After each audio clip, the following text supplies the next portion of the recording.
Bueno, aquí estamos otro viernes más.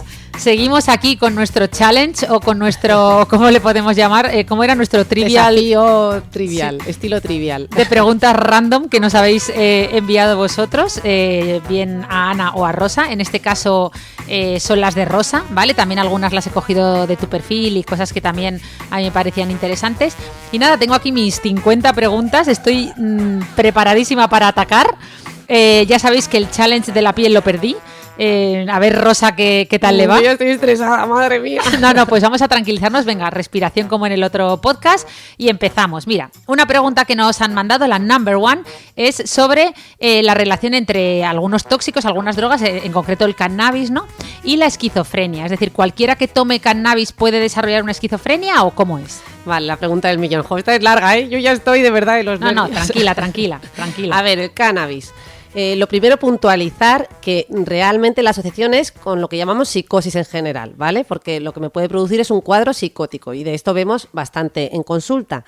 ¿Qué ocurre? Que estos cuadros psicóticos pueden ser el inicio, o sea, la psicosis básicamente implica una ruptura con la realidad. Esa es la definición de psicosis. Pues bien, cuando tenemos un cuadro psicótico por consumo de cannabis, eso puede ser que sea el inicio de una esquizofrenia, que ya estaba ahí latente y que simplemente al consumir el cannabis ha dado la cara, o puede ser simplemente un cuadro psicótico aislado, una psicosis breve que ha debutado por ese consumo, ¿vale?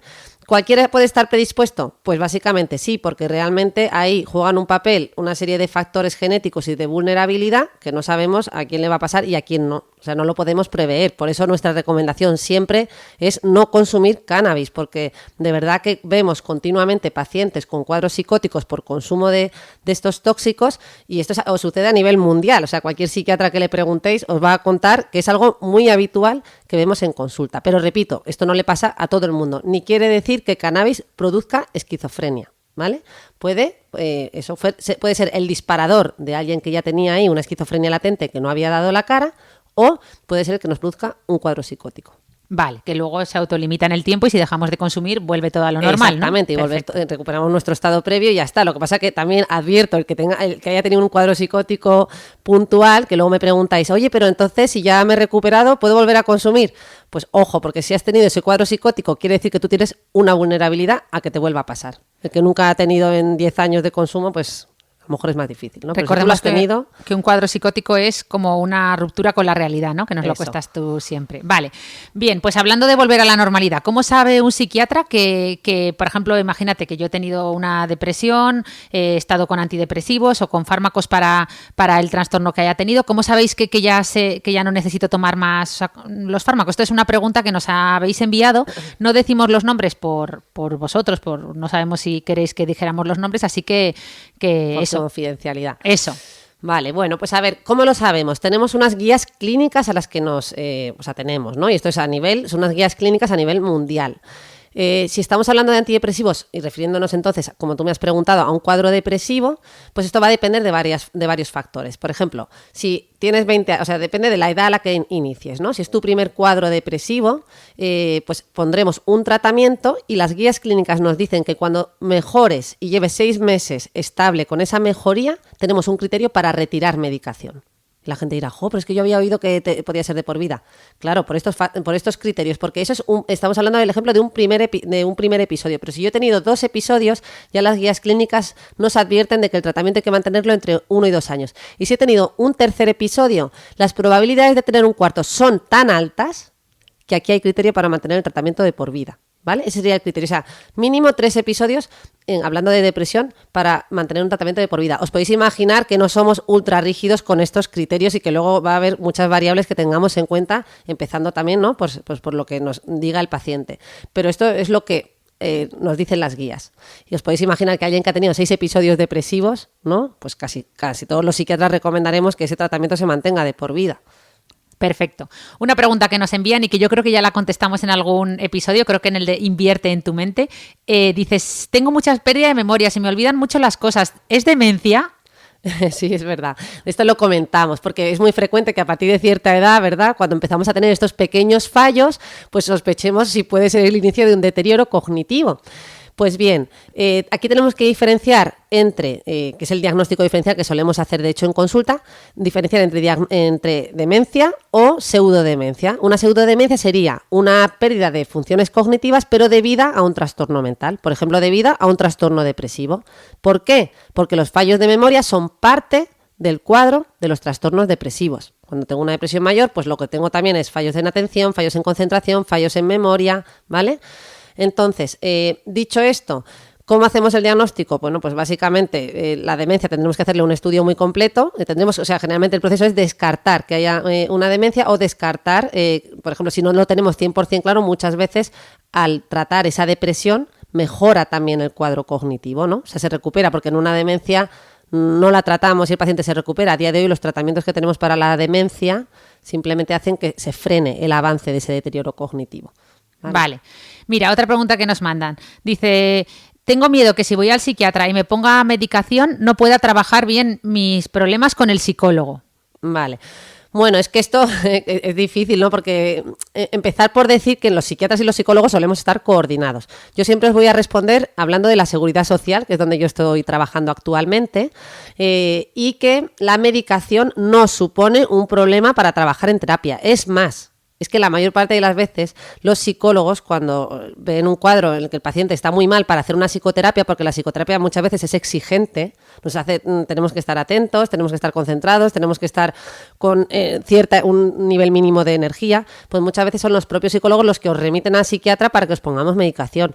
No interfiere, todo lo contrario, nos ayuda, ¿no? Nos ayuda a que podamos prestar y estar más presentes en esa psicoterapia. Entonces, eso siempre lo vamos a decidir coordinadamente psiquiatría con psicología en el caso de que estéis haciendo una terapia, ¿vale? O sea que no, para nada va a interferir, todo lo contrario, siempre va a ser un apoyo. Pero aquí recalco la palabra apoyo, porque las medicaciones curar como tal, pues bueno, en medicina decimos, ¿verdad? Siempre, salvo los antibióticos, pocas medicaciones curan, las medicaciones nos estabilizan, ¿vale? Claro. Bueno, tengo que reconocer que es la primera vez que te veo aceleradilla, ¿eh? Estoy estresada porque ya te digo que creo que vas a perder, pero bueno, mira, te voy a hacer un favor. Las dos siguientes preguntas creo que están más o menos respondidas porque nos preguntan qué hay de cierto en la cronicidad de la depresión, de la ansiedad, etcétera, y también nos preguntan, ¿la medicación en salud mental es de por vida? Vale, cuéntalas como dos, así avanzamos más rápido. No, pero yo creo que están más o menos respondidas. Bueno, ya. Realmente la pregunta si los trastornos mentales son crónicos, pues la mayoría son crónicos, pero efectivamente está respondida porque en la depresión hemos dicho que hay gente que a lo mejor, o en los cuadros psicóticos, que a lo mejor tenemos un episodio en toda la vida y no se vuelve a repetir, pues puede suceder, realmente es así. Pero es cierto que la mayor parte de los trastornos mentales son de por vida. Si tengo un trastorno obsesivo compulsivo, si tengo una esquizofrenia o un trastorno bipolar, estos son de por vida. En los trastornos depresivos y en los trastornos de ansiedad es que hay tanta variabilidad, ¿vale? Que es difícil, ¿no? Aquí precisar. ¿La medicación es de por vida? Pues efectivamente, si nos remitimos al tema de la depresión, aquí ya he matizado, pues va a depender mucho, si vienes con 20 años a que si vienes con 60, y también va a depender del número de episodios que has tenido y de otras tantas variables. Pero hay ciertos trastornos donde claramente la medicación sí que es de por vida, o casi siempre, como suele ocurrir, por ejemplo, pues en el trastorno bipolar o en esquizofrenias, en algunas esquizofrenias, ¿vale? Vale. Nos preguntan también cómo ayudar a un familiar que tenga alguna patología mental o que tenga ansiedad o que tenga depresión. ¿Qué podemos hacer nosotros como familiares por ayudarle en ese proceso? Vale. Pues aquí muy importante, lo primero de todo es no tratar de juzgar o no juzgar, porque inevitablemente y sin querer lo hacemos. Muchas veces pues con el tipo de consejos que le decimos, pues el no aceptar que el trastorno mental es algo que genera tanto o más sufrimiento que cualquier enfermedad física, y tenemos que aceptarlo, lo que pasa es que nos cuesta mucho más y por ende, pues eso, apoyar a esa persona. Lo más importante es validarle su sufrimiento, escucharle, no darle las típicas recomendaciones de lo que tienes que hacer es salir más y está todo en tu cabeza, ¿vale? Porque sí, ahí lo que estamos haciendo es hacerle sentir más culpa a ese familiar. Y la culpa es un mal acompañante en la mayor parte de los trastornos mentales. Vale, entonces, mis mejores consejos son siempre validar el sufrimiento, escucharle, acompañarle, invitarle a que pida una consulta en caso de que, bueno, lo necesite, porque la mayor parte de los trastornos mentales pues necesitan no venir al psiquiatra o al psicólogo. Vale, y nos preguntan por aquí una cosa que yo no entiendo demasiado bien. Nos preguntan, ¿qué es la despersonalización o la desrealización? Entiendo que es como cuando no te sientes tú mismo, ¿no? Yo a veces he subido a dar una charla a un escenario y cuando he bajado digo, ostras, no me he dado ni cuenta que he dado la charla. O sea, ¿estás tan estresado? ¿Es eso o qué es? Claro, efectivamente. Son los que se conocen como fenómenos disociativos, que tenemos varios. Entre ellos está la despersonalización, que sería como una separación, como si fueras como un autómata. ¿No? Es como si te vieras desde fuera, que es justo lo que tú has descrito, del nivel de nervios que tenemos cuando salimos a ese escenario. Uno siente como que está hablando solo, pero como si el discurso fuera por libre, ¿no? Y la desrealización sería un fenómeno parecido, muy parecido. De hecho, es que la mayor parte de las veces van de la mano, aparecen conjuntamente y es una sensación pues, de estar en un sitio irreal o como que no estamos en ese lugar, ¿vale? Y como decía, son fenómenos que pertenecen al campo de lo que conocemos como disociativo, que a su vez pertenecen al campo de la ansiedad. Yo siempre pongo el ejemplo de que cuando tenemos un nivel de ansiedad tan elevado, que de repente es como si rompiera, ¿no? Como si me disociara, se fragmentara mi mundo emocional con mi mundo físico. Totalmente, a mí me ha pasado dando charlas en un escenario que efectivamente estás como en un mundo, sí.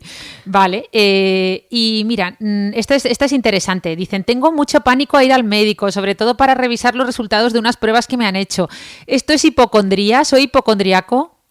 Pues bueno, a ver, la hipocondría suele ser más bien un miedo a tener una enfermedad, que estamos convencidos, de hecho decimos que la idea del convencimiento que tienen estos pacientes con hipocondría es casi delirante, ¿no? Porque es que estoy convencido de que tengo una enfermedad y entonces voy continuamente al médico a pedir pruebas, ¿vale? Fijaos que esto lo digo porque muchas veces me decís que tenéis miedo a ir al médico a pedir pruebas y casi al hipocondríaco generalmente incluso no está tan convencido que dice, no, es que hazme pruebas porque estoy seguro de que lo tengo.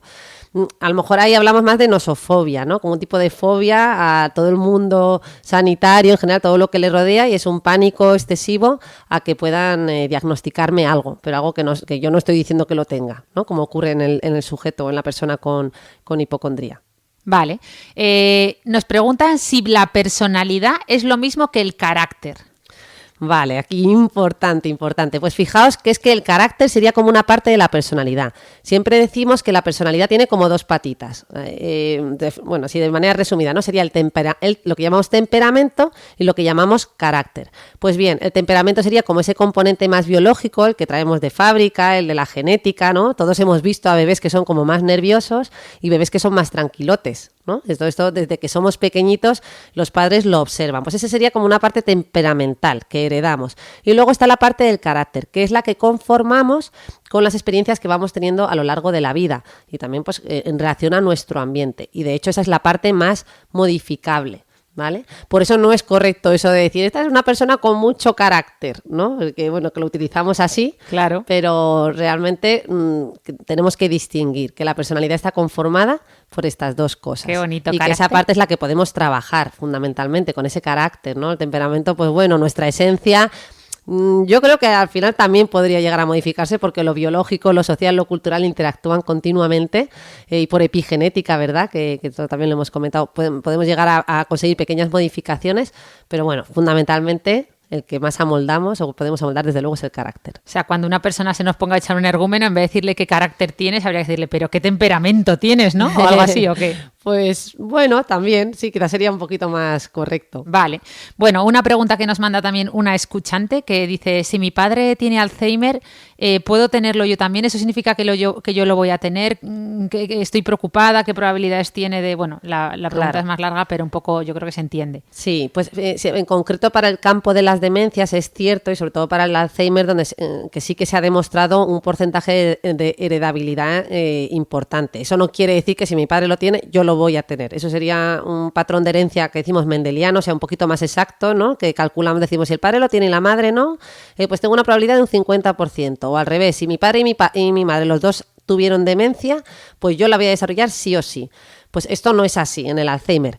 Sí que hay una probabilidad importante y vamos a heredar pues eso, lo que llamaríamos una vulnerabilidad, pero no es garantía al 100%. O sea, desde luego vas a tener más posibilidades de tenerlo que alguien que no tiene ningún familiar con una enfermedad de Alzheimer. Vale. Nos pregunta una escuchante de 27 años. Estoy preocupada porque tengo algunos síntomas. ¿Es posible que con mi edad se pueda tener o me puedan diagnosticar un trastorno bipolar o un trastorno de la personalidad? Pues sin duda, claro, se puede diagnosticar. No sé si lo dice porque le parece que es una edad tardía. Es cierto que la mayor parte de los pacientes que atendemos suelen debutar decimos que la salud mental, los problemas más frecuentemente es entre los 15 y los 25 años, pero perfectamente podemos diagnosticar a esa edad. También depende de, claro, cuándo el paciente ha venido a consulta. El trastorno del bipolar y en concreto el de la personalidad, es cierto que a veces los pacientes pueden tardar un poquito más en llegar, ¿no? O que lo hayan pasado por alto, o sea que por poder se puede. Oye, pues entonces enlazo, que creo que está semi-respondida con la siguiente pregunta que dicen, ¿cuál es la edad más habitual en la que se diagnostican los trastornos de salud mental, o sea, los trastornos mentales, las enfermedades mentales? ¿Cuál es la edad típica de diagnóstico? Claro, pues aquí tendríamos que ir revisando grupo por grupo, porque os podéis imaginar que esto varía. No es lo mismo los trastornos depresivos, que los englobaríamos dentro de los trastornos afectivos, los trastornos de ansiedad, el grupo de las esquizofrenias, los trastornos bipolares. Varía mucho. Por ejemplo, voy a poner algunos ejemplos concretos. La esquizofrenia, pues generalmente es raro que no haya dado la cara antes de los 30 años, ¿no? Pues generalmente eso, como decía, entre los 15 y los 25. ¿Puede aún así haber una esquizofrenia que debute con 40? Sí, y le llamamos, de hecho, esquizofrenia de inicio tardío, ¿vale? Incluso en inglés hay una que es todavía más tardía, se empieza todavía más tardíamente, con 50, lo detectas con 50, el very late onset de esquizofrenia, ¿vale? Como sería esquizofrenia de inicio muy tardío, pero es raro, es infrecuente, ¿vale? En cambio, otro tipo de trastornos, como los trastornos depresivos, pues la horquilla de inicio es mucho más amplia. Puede ser que una persona con 40 años nunca haya tenido nada y que debute entonces, ¿vale? O también lo que nos pasa es que puede ser que hayamos tenido un episodio pues más o menos leve y que hayamos pasado por alto y que no hayamos consultado, y hay gente, ¿verdad?, que sabemos que aguanta y que de repente pues se ha resuelto ese episodio y nos lo cuentan cuando vienen por primera vez a consulta con 40, 45 años. Pero si hacemos esa buena historia clínica, muchas veces, echando la vista atrás, encontramos síntomas que han podido estar englobados dentro de un episodio, que podríamos tipificar como tal. Esto es especialmente importante, fijaos, para el trastorno bipolar, ¿vale? Porque a lo mejor viene por primera vez con 40 años con un episodio depresivo y hacemos una buena historia clínica y encontramos otras cosas que nos ayudan a darnos cuenta de que realmente no es una depresión, sino un trastorno bipolar. Vale, pues nos preguntan, tengo algunos síntomas que me hacen sospechar que pueda tener un problema mental. ¿Cómo puedo saber seguro si tengo un trastorno? Claro, pues supongo que consultando, ¿no? Pero... Claro, bueno, yo creo que aquí la duda de siempre es cómo sé si esto es lo suficientemente grave, ¿no? Porque siempre gastan la broma de para ir al psiquiatra tienes que estar fatal, ¿no? Y la gente está ya aguantando. Y realmente daros cuenta que hasta hace muy poco, ahora ya realmente desde primaria se puede derivar a los pacientes a psicología, pero hasta hace unos años primero el médico de cabecera lo derivaba a psiquiatría y nosotros decidíamos la derivación a psicología, ¿vale? En cualquier caso, para llegar a salud mental tenéis que pasar por primaria, por tanto, ante la duda, siempre consultar con el médico de cabecera. Dicho esto, ¿cuándo consultar también con el médico de cabecera, no?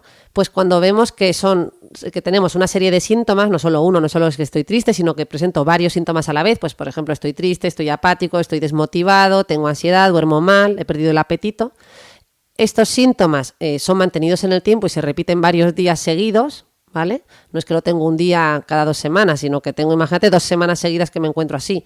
Y además estos síntomas son lo suficientemente intensos para producirme limitaciones en mi día a día, ¿vale? Con esto ya tenemos criterios de sobra para ir a consultar como mínimo, ¿no?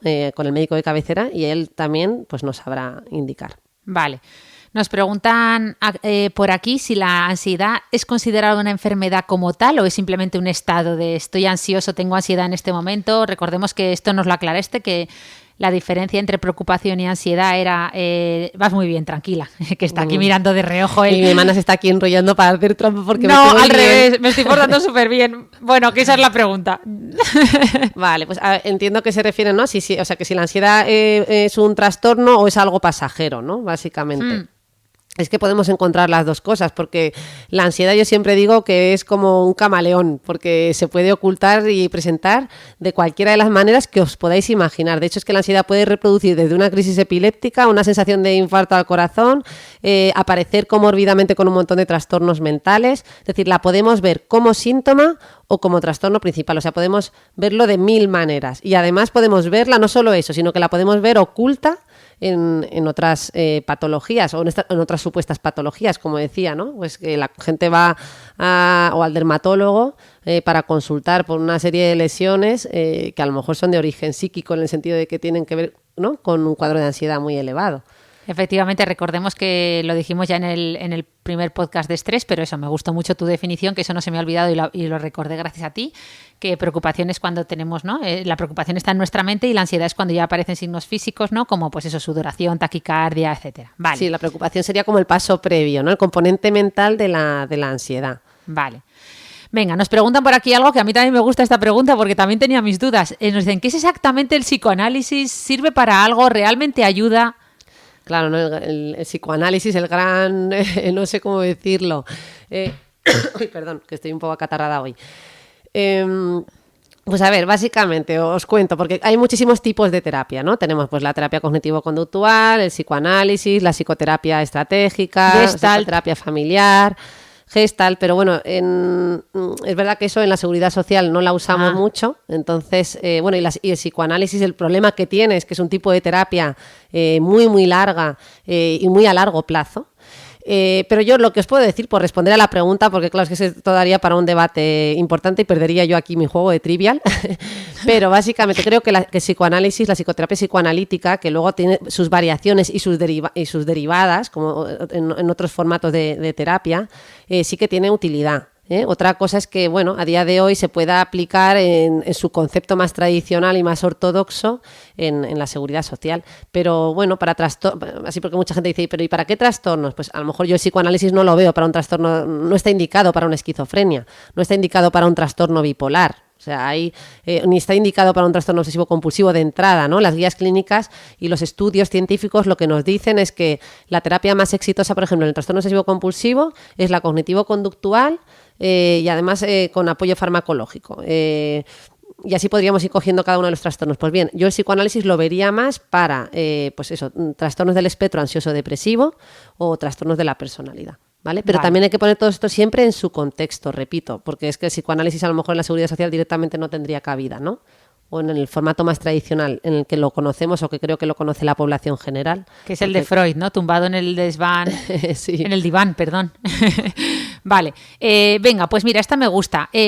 ¿Cuál es el origen de la enfermedad mental y realmente se puede hacer algo para prevenirla? O sea, ¿podríamos prevenir de alguna manera el desarrollar una enfermedad mental? Sí, pues estas que sí es verdad que son dos en una casi, porque por un lado, ¿cuál es el origen de la enfermedad mental? Esto es súper importante para un montón de cosas que podamos hablar a posteriori. Yo siempre recordemos que los trastornos mentales son biopsicosociales, es decir, no son solo genética, no son solo nuestra cultura, ni son solo factores sociales. O sea, no podemos reducir la esquizofrenia a una madre enloquecedora. No es que tuviste una madre que te mandaba un mensaje ambivalente cuando eres pequeño y eso te generó la esquizofrenia. No, porque entonces un montón de madres, ¿no?, que envían ese mensaje a sus hijos, pues todos sus hijos desarrollarían esquizofrenia. O padres. O padres, efectivamente. Las teorías que se hicieron en su día es verdad que estaban más centradas en la madre. Entonces, recordar que siempre tenemos estas tres patitas. La patita de lo biológico, de lo genético, sería la que nos da la vulnerabilidad. Lo que me va a hacer a mí más propenso frente a otra persona, ¿no?, de desarrollar el desarrollar un trastorno mental u otro. Si yo tengo esa vulnerabilidad genética o biológica, ¿quiere decir que lo voy a desarrollar sí o sí? No, porque va a depender de estos otros factores de los que hemos hablado, estos factores que podremos englobarlo dentro de lo ambiental, ¿vale? Entonces, cuando se conjugan todos esos factores es cuando puedo desarrollar un trastorno mental. Y he aquí el tema de los tratamientos. Por esto mismo, en la mayor parte de los trastornos no se curan como se curaría una enfermedad, una infección, que le pongo un antibiótico y automáticamente lo curo. En la mayor parte de los casos necesitamos una intervención terapéutica y un apoyo farmacológico, ¿vale? Y mucha gente dice, ya, pero es que vas al psiquiatra y solo te pone pastillas. Bueno, es que a veces, como somos equipos muy amplios, ¿no? Por ejemplo, en la Seguridad Social estamos psiquiatras, psicólogos, terapeutas ocupacionales, trabajadores sociales, enfermería, trabajamos en equipo, tenemos como tareas repartidas entre comillas, pues eso, el trabajador social que nos olvidamos a veces, ¿no? Se encarga de ese componente más social, pero hay que también entender que no podemos llegar a todo, ¿no? O sea, no nos podemos meter en la casa de la familia. Entonces, a lo mejor, pues sí, ese apoyo farmacológico lo podemos dar, no quiere decir que pensemos que con eso lo vamos a curar, ni mucho menos, pero a lo mejor es donde podemos llegar, a poner un fármaco y a trabajar terapéuticamente y poco más, porque no a todo podemos llegar, ¿vale? Qué importante que hayas hecho hincapié en eso, en que en los hospitales hay servicios sociales, lo importante es que son esos servicios sociales fundamentales. Y lo fundamental que sería incluso eso, mejorarlos, implementarlos, porque Claro. son clave. Vamos. De hecho, fijaos que en la esquizofrenia tenemos un montón de recursos, tenemos los centros de día, tenemos los centros de rehabilitación psicosocial, centros de rehabilitación laboral, ¿vale? Tenemos hospitales de día. ¿Qué es un centro de rehabilitación laboral? ¿Eso es para los que estamos estresados en el trabajo o qué? Pues a más de uno nos haría falta, eso está claro. Pero sería un paso previo, es gente que a lo mejor, imagínate, pues se ha debutado con su trastorno mental en esa edad, ¿no?, que decíamos temprana, y que queremos que, bueno, pues ha estado fuera del mundo laboral por culpa de esa enfermedad, y vamos a intentar incorporarle, pues vamos a trabajar una serie de herramientas, de ver cómo funciona, ver cómo me adecuo a los horarios. Bueno, pues eso, trabajar todo lo que tiene que ver con el mundo laboral, mientras que lo psicosocial, pues como el propio nombre indica, nos vamos a centrar más en el tema de lo interpersonal, de cómo me relaciono, de coger como herramientas básicas relacionadas con eso, que muchas veces están alteradas en nuestros pacientes. ¡Jo, qué bueno! Qué interesante! Mira, nos preguntan Perdona, por aquí. lo que no te he respondido es a la de la prevención. Es verdad, pero en una. ¿Se puede prevenir o no el trastorno mental? Pues yo siempre digo que la prevención es lo más importante, es verdad. Bueno, yo siempre no, eso lo decimos en medicina, ¿verdad? Hombre. Pues se hacen esas campañas de prevención tan importantes en el tema del cáncer de mama, el cáncer de pulmón. De hecho, siempre ¿verdad? se dice que en el futuro la mayoría de centros sanitarios van a ser preventivos, es decir, no vamos a ir al médico cuando estemos enfermos, sino que vamos a ir al médico de manera, pues eso, pautada, varias veces al año, y vamos a hacer una prevención de la salud. Van a ser, la mayoría de centros van a estar especializados en ir monitorizando nuestro ritmo de vida, nuestros pues determinados parámetros que nos indiquen cómo va nuestra salud y etcétera. O sea, que va a ser todo Claro. medicina mucho más preventiva, que ahora estamos centrados en el tratamiento, pero Claro. Pues a ver, yo siempre digo que en el tema de los trastornos mentales sí que tenemos en nuestras manos una serie de factores para prevenir, desde luego, como son los hábitos de vida saludables, que ya los hemos comentado varias veces, los mismos que podamos utilizar, pensar o recordar para nuestra salud física en general, son también muy importantes para nuestra salud mental, el alimentarnos bien, el dormir bien, el descansar, el relacionarnos, etcétera, etcétera. Así que, bueno, también acabamos de mencionar el tema del consumo de tóxicos, ¿no? Hemos dicho que hay gente que a lo mejor tiene una vulnerabilidad para desarrollar una esquizofrenia que por A o por B podría no desarrollarlo en la vida, pero que por el consumo de repente eso diera la cara. Pues oye, pues vamos, ¿no? Pues el no consumir tóxicos ya es una medida preventiva para la salud mental. qué ¿Vale? bueno. Esto así de manera genérica. Es cierto que nosotros no contamos con pruebas diagnósticas como se puede hacer en un cáncer de mama, ¿no?, para ver si hay algunos marcadores tumorales, o como en el cáncer de colon, ¿verdad? No tenemos este tipo de pruebas, pero sí que sabemos que estos hábitos de vida saludables, como hemos dicho, que juegan un papel importante, o sea, en nuestro ambiente y nuestra salud en general, pues sí que podemos prevenir. Pues mira, ya que decías que no hay pruebas, ¿hay algún signo? Nos preguntan por aquí, algo que nos pueda indicar si algún familiar cercano podría estar desarrollando una patología mental o...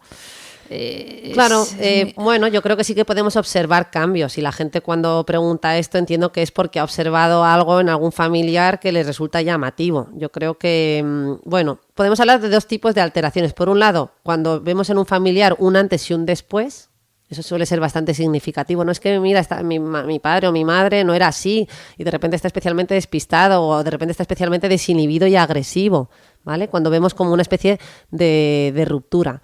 Y luego otro tipo de asuntos familiares que tienen que ver con un patrón de funcionamiento de toda la vida, típico familiar que siempre ha sido una persona problemática, y que decimos, jope, ¿hasta qué punto entra dentro de esa campana de Gauss de normalidad o se sale de la campana de Gauss y realmente tiene algún tipo de trastorno? Pues cuando es algo muy, ¿no?, cuando cuando ya vemos que esos síntomas que vemos en nuestro familiar pues son sobre todo, nosotros decimos disfuncionales, como que se repiten y provocan problemas para esa persona y para los demás, pues ya habría un criterio para hacer una consulta. Yo siempre animo que ante la duda se consulta y que es lo mejor, ¿no? No perdemos nada. Vale, pues ante la duda nos preguntan, ¿dónde debo acudir primero? ¿Al psiquiatra o al psicólogo? Sí, esta es una pregunta típica también. A ver, yo un poco... y no iba a decir, tirando para lo mío, os diría que fuerais primero al psiquiatra. Ojo, que no tengo ningún interés, que yo no estoy en la privada y no necesito más pacientes.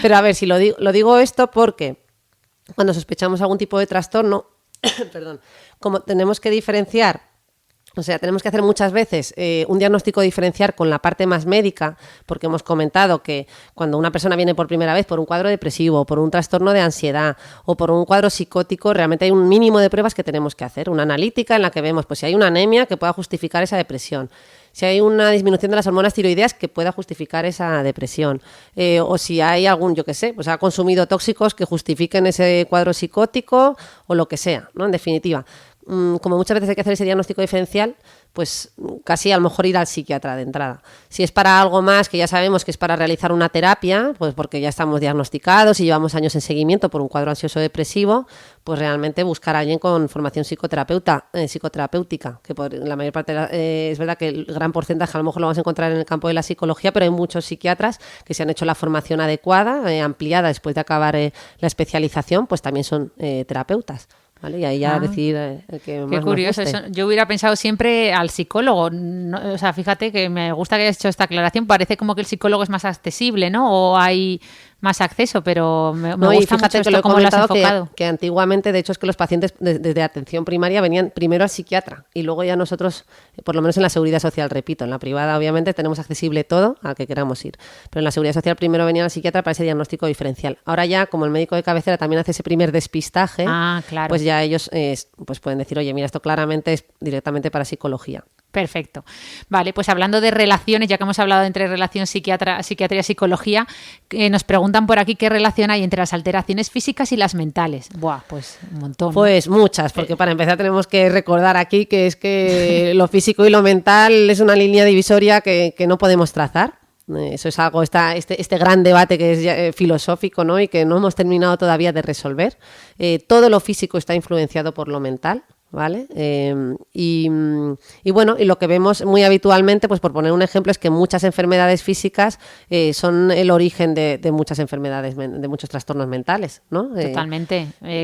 Pues empezando por, yo qué sé, una metástasis cerebral, que puede hacer que delires, o bueno, o cualquier, yo qué sé, una hipoglucemia. Efectivamente. O sea, hay un montón de cosas. Sí, o la demencia también es un ejemplo típico que, claro, la demencia es que antiguamente la llevaba psiquiatría, ya nosotros siempre nos vamos quedando con los trastornos donde no hay una causa objetivable. La demencia ahora la lleva neurología. Organicidad, como dices tú. Eso, organicidad. No organicidad. Cuando ya hay pruebas concretas que nos permiten como afianzar el diagnóstico, parece que salen del mundo de la psiquiatría. Pero bueno, que me voy por las ramas. Lo que quería decir es que en las demencias muchas veces vemos cuadros de delirios y alucinaciones y que claro, la gente no lo asocia a demencia. Dice, es que se ha vuelto loco y a lo mejor eso es parte de, o sea, son delirios y alucinaciones provocadas por una demencia, que siempre pensamos en los déficits de memoria, pero es que las demencias son mucho más que déficit de memoria.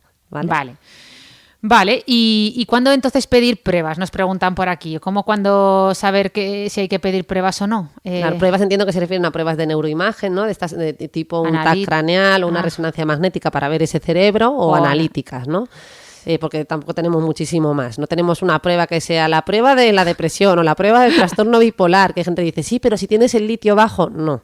No hay una prueba donde midamos el litio para ver si tenemos trastorno bipolar, ni hay a día de hoy, ojo, porque los estudios en genética, por ejemplo, van avanzando muchísimo en muchos trastornos, pero a día de hoy no podemos decir que hay una prueba, como existen otras enfermedades, ¿verdad?, en la que podamos decir, veo esto, por ende, tengo esta enfermedad o este trastorno. Entonces, ¿cuándo pedimos? Pues mirar, la mayor parte de las veces que un paciente viene por primera vez a consulta, prácticamente sea el cuadro que sea, tengo que hacer ese primer despistaje, como decía, pues con una analítica y en algunos casos una prueba de imagen.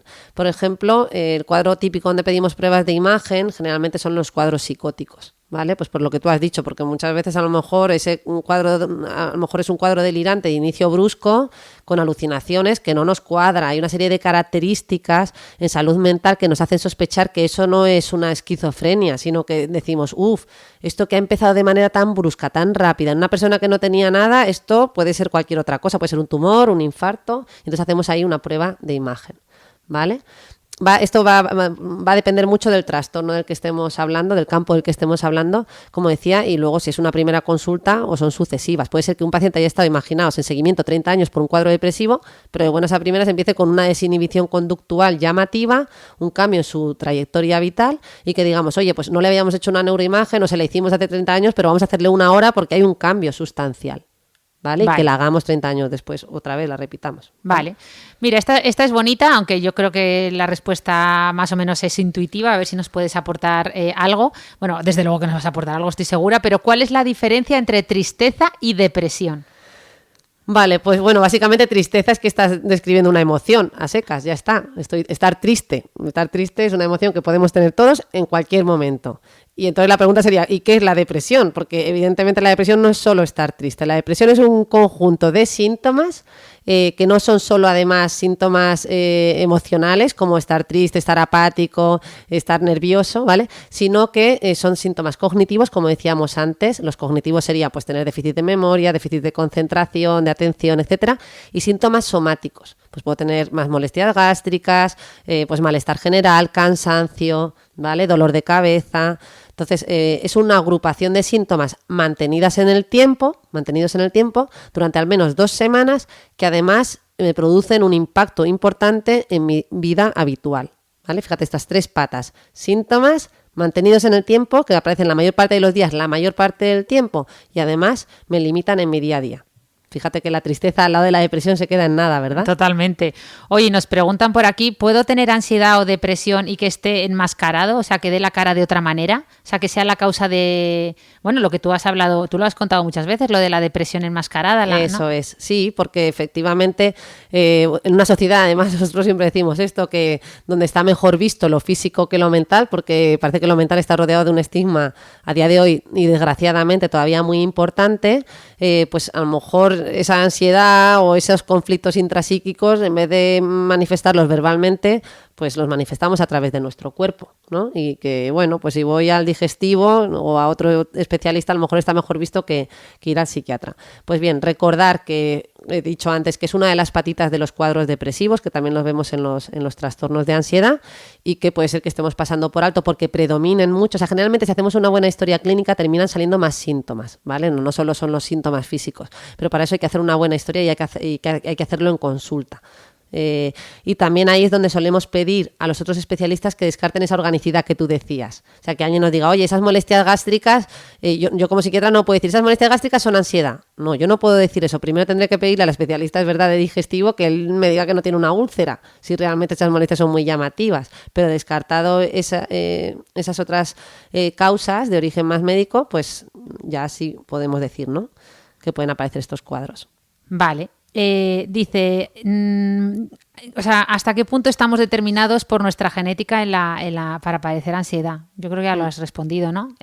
Sí, pues eso, que siempre, tanto en la ansiedad como en el resto de trastornos, hay un factor genético que juega un papel, que puede ser un 20% o un 30%, pues lo será, pero siempre hay un poquito de genética. No todo el mundo en las mismas condiciones sociales y culturales desarrolla trastornos de ansiedad. Claro. ¿No? Todos tenemos algún amigo que tiene y a lo mejor tiene unas condiciones muy parecidas. Pues a lo mejor tiene además de todas sus condicionantes familiares, sociales, culturales, tiene un poquito de vulnerabilidad biológica. Eso no quiere decir que vengamos efectivamente determinados. No podemos decir, si tengo este gen, pues voy a tenerlo. No, puedo tener más vulnerabilidad. Dice, ¿cómo puedo ayudar a mi padre que tiene demencia senil o demencia? Pues mira, aquí un poco parecido a lo que habíamos dicho antes, de cómo ayudar a alguien con depresión. En los pacientes con demencia, recordar que primero de todo, al ser un familiar, nos cuesta mucho identificar el tema de la demencia. Algo que repiten mucho los familiares es que yo no sé hasta qué punto tiene una demencia, porque es que se pone a hablar de su vida del pasado y se acuerda perfectamente de todo. Incluso a veces piensan como que tienen un poco de cuento, ¿no? Dices que yo no sé hasta qué punto le echa un poco de morro o de cuento, es que me fastidia realmente, es que terminamos discutiendo porque me molesta que en el fondo sé que se acuerda. Y ojo, porque en los pacientes con demencia se da lo que conocemos el fenómeno de ribot, es decir, los pacientes se acuerdan efectivamente muy bien del pasado, pero muy poco del presente, porque lo que les cuesta o lo que va fallando es la memoria anterógrada, es decir, la memoria que nos facilita el ir adquiriendo conocimiento nuevo. Es como una cinta, ¿no? Como si se estropeara una cinta de rebobinar, que la fuéramos rebobinando hacia atrás y fuéramos perdiendo la memoria desde lo más actual hacia lo pasado. De hecho, ya solo en demencias muy graves se altera esa memoria de nuestra infancia, de las cosas que hicimos, con quién estuvimos. Eso es lo que más tarda en deteriorarse. Por ende, dicho esto, y mi por ende también, sí. que no podía faltar. A mí el por ende tuyo me gusta. Es tu muletilla, no puede faltar. Sí, bueno, hay unas cuantas más, pero no lo puedo evitar. Bueno, entonces, en los pacientes con demencia, ¿cómo podemos ayudarle? Bueno, primero entendiendo e informándonos, haciendo una buena psicoeducación, enterándonos en qué consiste la demencia, sabiendo que hay mucho más allá de los déficits de memoria, que necesitan nuestro apoyo, nuestra compañía y nuestra escucha, y que no tenemos que entrar en conflicto continuo, en demostrarles la realidad, en recordarles que eso no es así, porque al final lo que estamos haciendo es confrontarnos y enfrentarnos, y eso pues nos lleva, ¿no?, a un malestar mayor, tanto a él como al núcleo familiar. Vale, una pregunta que también me parece súper interesante. Dice, ¿cómo afrontar la vida cuando tienes una persona con discapacidad a tu cargo? Claro, pues desde luego el primer paso es la aceptación, ¿no? A partir de ahí es la palabra clave, que yo creo que entiendo que es un proceso que no se hace de la noche a la mañana, es un proceso duro, ¿no? Pues porque pues en muchas familias se desestructura por completo a lo mejor el ritmo de vida que llevábamos o cómo concebíamos la vida, cómo la esperábamos. Como en todo hay muchos grados, porque en la discapacidad podéis imaginar que encontramos todo tipo de discapacidades, desde las cosas más leves a los cuadros más graves. Y bueno, yo creo que al final el ser humano está preparado para ser resiliente y hay que saber, pues bueno, pues que a lo mejor la gente le encuentra sentido a empezar una nueva vida junto a esa persona para ayudarle en un formato que nos era totalmente desconocido y ajeno. Porque nadie, muchas veces no pensamos que nos puede tocar. Y bueno, yo por mi experiencia también puedo decir que he trabajado en un centro con discapacidad intelectual. Era una residencia donde las personas vivían allí, había de todas las edades, había había como una parte ya de menores, pero la mayor parte eran mayores de edad y estaban muy bien entre sus iguales y hacían un montón de actividades y mantenían sus relaciones interpersonales. No sé, me gustó mucho, el ambiente es muy bueno y al final yo creo que visto desde fuera nos da más miedo y a lo mejor nos genera más preocupación y las familias generalmente yo creo que lo llevan muy bien. Hombre, depende. Yo ahora que me lo estabas contando se me han puesto los ojos llorosos porque me he emocionado acordándome de una amiga que, lo puedo contar porque ella lo ha hecho público, que es que a veces este tipo de situaciones es incluso una nueva oportunidad en la vida. Es decir, no solo, lo que tú decías de la resiliencia, te puedes reinventar. Ella tenía un trabajo completamente diferente y ahora pues ha fundado Mamá Yogi, porque claro, ella tiene un hijo con discapacidad, entonces ha tenido que formarse mucho pues en yoga para niños, cómo ayudar a su hijo desde la fisioterapia, desde la respiración. Entonces se ha especializado tanto en eso que encima me estoy emocionando, pero ha reorientado su vida a ayudar a otros niños y es su nueva profesión y es maravilloso. De hecho, os invito a que la sigáis, Mamá Yogi, la tenéis en redes. Y a lo mejor su vida tiene, a lo mejor, ¿no? Ella posiblemente iba con mucha más satisfacción que otras personas que no tienen un familiar con discapacidad, porque a lo mejor ha caído en la cuenta de ciertas cosas que no veía antes, nos trae un poco, nos pone los pies en la tierra, yo creo, este tipo de situaciones. Mi sensación es que, hay casos muy, muy graves, es cierto que hay familias con muchísimo sufrimiento, por eso esto no se puede generalizar para todos, pero es un tema delicado. Claro, es muy amplio como todo y no se puede dar una contestación, pero así genérica. Pero yo creo que van por ahí los tiros, ¿no? Que podemos ver todo tipo de situaciones. Vale. Y un poco hilando con esta pregunta, esta se parece bastante. ¿Cómo ayudar a alguien que tiene síntomas de depresión o otra enfermedad mental? Yo lo amplío. Ellos nos preguntan por la depresión sin ser psiquiatra. Yo creo que ya está medio respondida, pero yo creo que está así. Sí, pues si quieres, vale. Nos hemos saltado alguna, pero vale. Bueno, mejor si te la has saltado porque así quiere decir que voy mejor que tú. Bueno, no, voy fatal. No. Mira, esta me gusta. Me voy a saltar una y luego porque me gusta mucho esta de cómo sobrellevar el posparto de la mejor manera, ¿no? Los trastornos que aparecen en trastornos. Bueno, tú me entiendes. Esas alteraciones, ¿no? Un poco en el ánimo que aparecen durante el posparto. Bueno, es que hay que distinguir que hay un periodo de posparto, que son los primeros 15 días, que es lo que se conoce como el maternity blues, que es un estado normal que se da en un porcentaje muy elevado de las que han parido, entre un 75 y un 80% de las mujeres, y que consiste en estar como pues más lábil, más sensible, más llorona, más cansada, con cierto malestar general, ¿vale? Y esto es normal, y pasados 15 días generalmente se suele resolver. Y es distinto a una depresión posparto, ¿vale? Que ya puede aparecer un poquito más diferida en el tiempo, o con síntomas muy acentuados desde el principio, y que en cuyo caso es muy importante sí acudir ahí a consulta y tratarlo.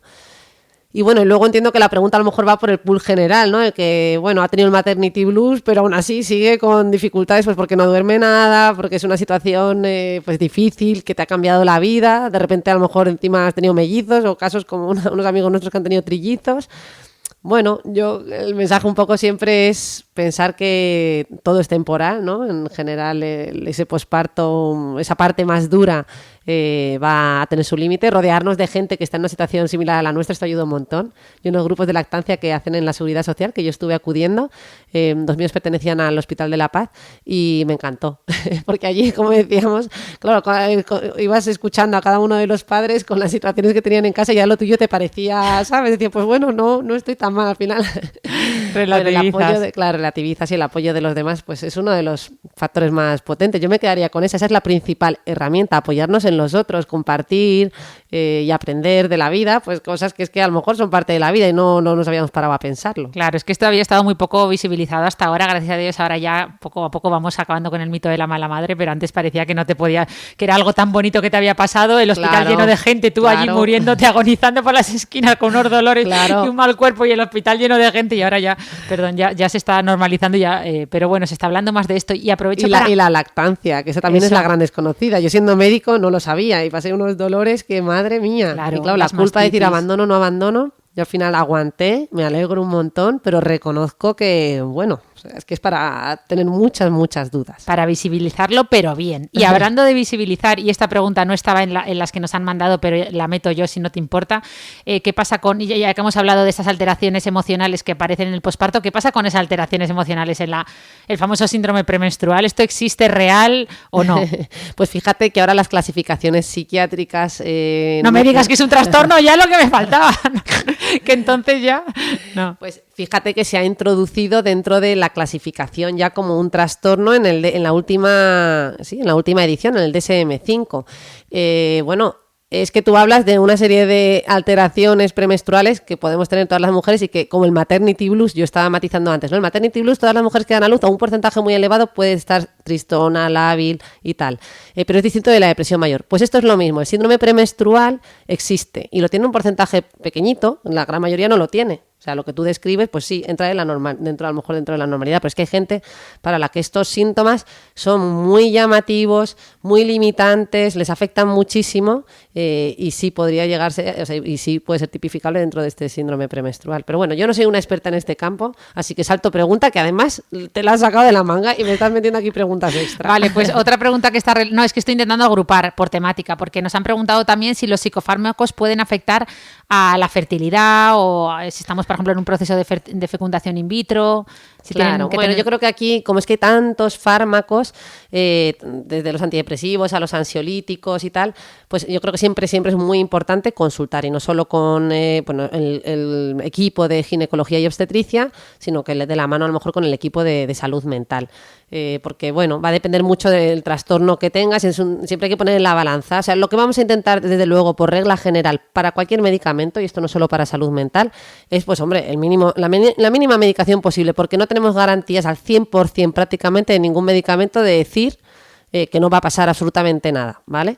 Luego tenemos una serie de tablas que nos dicen, bueno, pues estos son fármacos ya con riesgo teratogénico, es decir, con riesgo de producir malformaciones, pues eso, contraindicados. Si es un antidepresivo que produce malformaciones, se quita y se cambia por otro. La duda es, ¿y si lo quito directamente o no lo quito? Pues ya digo, eso lo vamos a tener que poner en una balanza y decir, si lo quito, tengo más riesgo para la madre y para el feto que si no lo quito, ¿vale? Eso habrá que evaluarlo, porque no es lo mismo un cuadro, yo qué sé, un paciente con un trastorno bipolar más o menos grave que un paciente que simplemente tiene cuadros de ansiedad más o menos manejables. ¿vale? Vale. O sea, que sería una respuesta habría que matizar para cada caso muy, muy, muy en concreto y con muchísimas variables. Que no es ¿vale? una pregunta de trivial, como estábamos diciendo. Oye, y hablando y también enlazando con ese tema que estamos tratando de mujeres, etcétera, que bueno, dicen por aquí, ¿es cierto que las mujeres tenemos más trastornos límites de la personalidad? ¿Es cierto o es un mito? Es decir, esto de que las mujeres tenemos esa labilidad emocional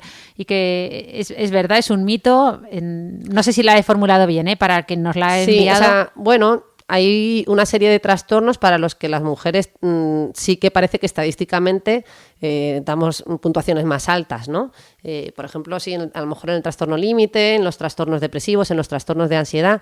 Lo que pasa es que esto no está del todo claro. O sea, desde luego parece que hay factores biológicos, pues como puede ser el factor hormonal, ¿no? Hemos hablado antes del síndrome premenstrual, hemos hablado del tema del posparto, esas hormonas están ahí, no podemos ignorarlas, es una diferencia que tenemos. También parece que las mujeres tendemos a consultar más que los varones, esto también lo hemos comentado, verbalizamos mucho más y parece que en los hombres lo que se da más con más frecuencia son lo que se conoce como equivalentes depresivos, es decir, presentan más conductas impulsivas o consumen más tóxicos y detrás de eso lo que puede haber realmente a lo mejor es un cuadro depresivo. Como eso al 100% no lo podemos controlar, todas estas variables, y os podría decir más, pues bueno, a día de hoy sí que las estadísticas nos dicen que hay unos trastornos que se manifiestan más en mujeres que en hombres. Lo que yo no sé si de aquí a unos años, cuando ya lleguemos a un nivel de análisis muy, muy, muy, muy afinado, pues este tipo de equivalentes depresivos nos digan que no es así. Vale, pues mira, llevamos 50 minutos, nos quedan máximo 5 minutos. Te voy a preguntar 3 seguro que me han gustado, de las que nos han enviado. Nos preguntan... a veces estoy parado frente a una ventana y me vienen ideas como de tirarme por la ventana. ¿Estoy loco si me vienen estas ideas? A mí me ha pasado alguna vez de decir... a ver si se me va a cruzar el cable y me voy a tirar, ¿no? Sí, me ha pasado alguna vez decir, pues además sobre todo cuando era niña, de estar... ¿qué pasaría si me tirase?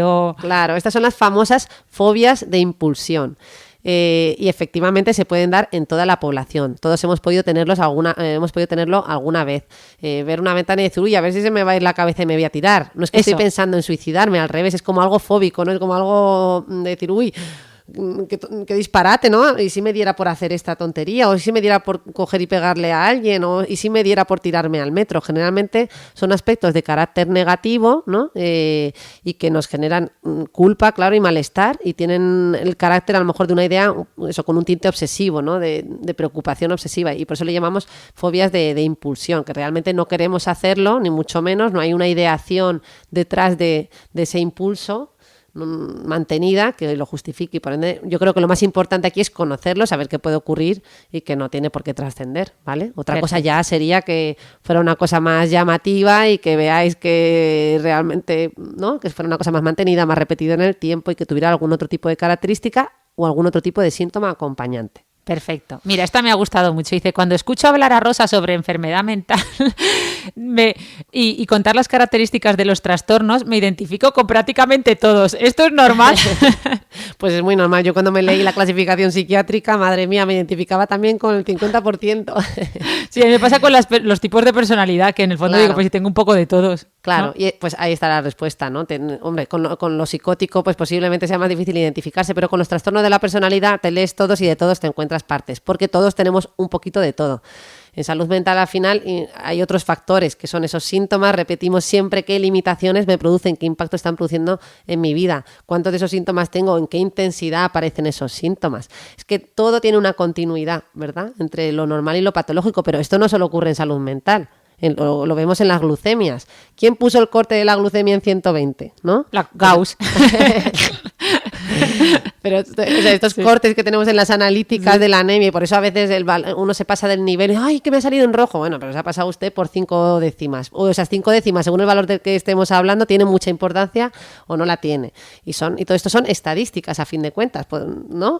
Pues se ha visto que la probabilidad mayor de que en unas glucemias mantenidas en el tiempo y altas nos puedan producir lesiones en los órganos. Pues aquí sería no exactamente igual, pero parecido en el sentido de que hay una continuidad entre lo normal y lo patológico. Por eso prácticamente cualquier cosita la podemos, ¿no? Nos podemos sentir identificada con ella porque la hemos vivido. Incluso esto no hemos hablado de cosas disociativas como la despersonalización, que en su grado leve todos hemos podido experimentarlo, ¿no? Que parece que solo puede tener gente que ha tenido trauma psíquico. Que de hecho, ¿no? Lo disociativo se da sobre todo en el campo del trauma psíquico. Pues no, lo hemos podido experimentar sin haber tenido nunca ningún trastorno. Sí, yo eso lo he aprendido contigo hoy, tanto lo que es una despersonalización y una desrealización, que ya veo que me ha pasado, como lo de la fobia impulsis, ¿no? Fobias de impulsión. De impulsión, vale. Vale, ya para terminar, porque bueno, te aviso que has perdido igual que yo, pero... He perdido, porque además he visto que te has saltado unas cuantas preguntas, no sé si haciéndome el favor o diciendo... porque algunas las has ido respondiendo. Entonces, bueno, para no redundar, para no rumiar lo mismo, te pregunto la última, que justo nos pregunta, dice, tengo muchos pensamientos de rumiación, ¿cómo los puedo evitar? Y esto me ha recordado esta semana que estaba leyendo un libro que hablaba de estas teorías, ¿no? Del el oso blanco o algo así, el oso polar. O sea, que como unos investigadores, ahora no recuerdo quién, pero lo pondré en las notas del podcast, que demostraron que cuanto más piensas en algo, o sea, cuanto más quieres dejar de pensar en algo, más difícil es. Claro, porque yo siempre pongo un símil, que es, imaginaos que estamos en lo alto de una montaña llena de nieve y que bajáramos por esa montaña de nieve caminando y todos los días bajáramos por ese mismo camino. Como es una senda que ya hemos hecho, pues cada vez esa senda se haría más profunda y cada vez nos resultaría más cómodo ir por ese camino. Pues a la mente le sucede lo mismo. Al final pensar que nuestros pensamientos tienen un respaldo ahí físico y la rumiación, pues eso, a nivel mental es como si estuviéramos produciendo o activando todo el tiempo el mismo circuito cerebral, entre comillas, ¿vale? Entonces, pues cuanto más repitamos el pensamiento, más va a tender a repetirse, le va a resultar más fácil. Por eso, y encima, cuanto más trato de luchar contra eso desde lo cognitivo, es decir, simplemente pensando lo de no pienses en esto, no pienses en un elefante azul, y automáticamente más lo piensas. Por eso lo mejor es abordarlo desde lo conductual. Es decir, haciendo cosas diferentes, haciendo cosas que nos permitan distraer la mente o utilizando estrategias conductuales como pueda ser esta que comentamos en algún podcast ya, que es la de coger una libreta, reservar un horario estructurado, puede resultar absurdo, pero es tan absurdo que funciona, para pensar en esas preocupaciones, ¿no? Decir, venga, pues todos los días de 6 a 7 me voy a sentar delante de mi libreta y a rumiar, ¿vale? Venga, una hora de rumiación diaria.